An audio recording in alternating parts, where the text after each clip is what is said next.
अस्सलाम वालेकुम फ्रेंड्स, कैसे हैं आप सब। उम्मीद करती हूँ सब खैरियत से होंगे और हम भी अल्हम्दुलिल्लाह ठीक हैं। और उम्मीद करती हूँ कि आप सबके रोज़े जो हैं वो भी अच्छे जा रहे होंगे। तो रमज़ानुल मुबारक के महीने में अफ्तार और सहरी बनाने की जल्दी होती है और इसी जल्दी-जल्दी में किचन की जो क्लीनिंग है वो रह जाती है। बहुत सारे काम होते हैं, तो इस वजह से आप फिर क्लीनिंग को ज़्यादा टाइम नहीं दे पाती हैं। लेकिन थोड़ा-सा टाइम निकाल कर वीक में 2 या 1 बार कम से कम आप किचन को थोड़ा-सा डीप क्लीन कर लें, तो किचन जो है वो आपका बिल्कुल साफ़-सुथरा रहेगा और चीज़ें जो हैं वो भी वेल ऑर्गनाइज़्ड रहेंगी। तो ये चीज़ें जो हैं वो आप ही के लिए आसानी होती हैं। तो यहाँ पर मैं सफाई कर रही हूँ। जग तो हम ख़ैर साफ़ कर लेते हैं, लेकिन जो इसका निचला हिस्सा होता है, मशीन का जो एरिया होता है, उसकी सफाई हम नहीं कर पाते हैं। उसको यूज़ करते हैं और इसी तरह से रख देते हैं, तो फिर वो बहुत ही मेसी सा हो जाता है और दिखने में भी बहुत बुरा लगता है। तो यहाँ पर मैं इसकी सफाई कर रही हूँ टूथपेस्ट के साथ। तो टूथपेस्ट से आप ईज़िली इसको इस तरह से साफ़ कर लें। क्योंकि सरफ़ वग़ैरह आप इसमें लगा नहीं सकती हैं, तो टूथपेस्ट की मदद से आप बहुत ईज़िली इसकी सफ़ाई कर लें और बहुत अच्छी तरीके से इसकी सफ़ाई जो है वो हो जाती है। तो यहाँ पर मैंने पेपर टॉवल का इस्तेमाल किया है, उसकी मदद से इसको साफ़ कर रही हूँ और फिर दोबारा मैंने टॉवल को गीला कर लिया था और उसको निचोड़ लिया है और इसको दोबारा मैं इस तरह से साफ़ कर लूँगी, तो ये बिल्कुल नीट एंड क्लीन हो जाएगा। तो नेक्स्ट जो सफाई है वो भी बहुत ही अहम है भाई, वो स्टोव की सफाई है।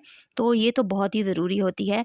इसको अगर आप थोड़ा-सा भी इग्नोर करें तो ये आपके लिए बहुत ही फिर हेक्टिक सा हो जाता है। तो इसकी सफाई आप किस तरह से करें कि मैं वीक में 1 से 2 बार तो इसको लाज़मी जो है वो डीप क्लीन करती हूँ।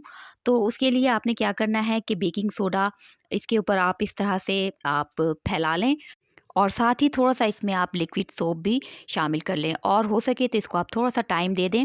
तकरीबन हाफ़ आवर्स के लिए छोड़ दें और फिर उसके बाद आपने इस तरह से इसको अच्छी तरह से रगड़ लेना है। और ये जो मेरे पास एक फ़ालतू ब्रश था, तो उसकी मदद से मैं जो इसके बटन्स वग़ैरह हैं, इसको भी मैं इस तरह से साफ़ कर लूँगी।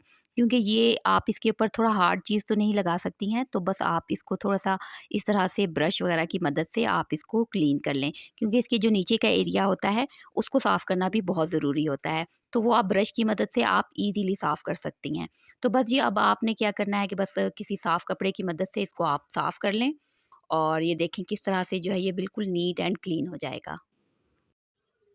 अच्छा जी, बेकिंग सोडा की जो मदद से आप जब सफाई करेंगी तो उसकी जो सफाई होती है वो बहुत ही ईज़ी और आसान हो जाती है। तो ये आप शाइन खुद चेक करें कि पहले और अब में कितना फ़र्क है। तो इसी तरह जी अब हम साफ़ करेंगे किचन का जो काउंटर होता है, उसकी सफाई भी बहुत ज़रूरी होती है। तो जो इसके ऊपर जो ऑयल होता है उसको साफ़ करना बहुत ही ज़रूरी होता है, वरना वो बहुत ही बुरा लगता है और फिर बाद में आपको सफाई में बहुत ही मसला भी होता है। तो जो इसके ऊपर जो चिकनाई है उसको आप सिर्फ़ सोप से तो नहीं साफ़ कर सकती हैं, क्योंकि सोप से वो सही साफ़ होता भी नहीं है। तो उसके लिए आपने क्या करना है कि बेकिंग सोडा इसके ऊपर आप इस तरह से लगा लें, फैला लें पूरे काउंटर पर और फिर इसके ऊपर आप लिक्विड सोप जो है वो आप इसके ऊपर डालें और फिर इसी तरह से फिर इसको हम रगड़ कर साफ़ कर लेंगे। तो इसकी जो सफाई है वो बहुत ही क्लीन इसकी सफाई हो जाती है बहुत अच्छी तरीके से। और जो ऑयल का जो ये जार है इसको भी इसी तरह से हम टिश्यू पेपर को रिमूव कर लेंगे जो पुराना होगा और नया टिश्यू पेपर इसके ऊपर हम डाल लेंगे। तो ये भी काम हमारा ईज़ी और आसान हो जाएगा और जो काउंटर है वो भी बिल्कुल साफ़-सुथरा सा हो जाएगा। और जो इसके ऊपर आपने जार वग़ैरह रखे हैं उनको भी आप इसी तरह से किसी भी कपड़े की मदद से आप इस तरह से आप जो डस्ट वग़ैरह होता है उनको आप साफ़ कर लें, तो काउंटर आपका नीट एंड क्लीन रहेगा। अच्छा जी, अब हम आ जाते हैं सिंक की सफाई। सिंक की सफाई को भी हम जल्दी-जल्दी में इग्नोर कर देते हैं, लेकिन आप इसको डीप क्लीनिंग 1 दफ़ा हफ़्ते में लाज़मी करें।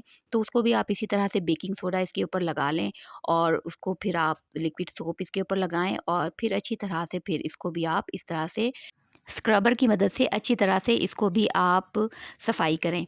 तो ये जो अंदर का जो सिंक का एरिया होता है इसको साफ़ इस तरह से आप कर लें और पानी की मदद से फिर इसको हम साफ़ कर लेंगे और फिर इसको बिल्कुल आपने कपड़े की मदद से इसको बिल्कुल खुश्क कर लेना है, क्योंकि अगर ये गीला रहेगा तो फिर इसमें स्मेल आती है।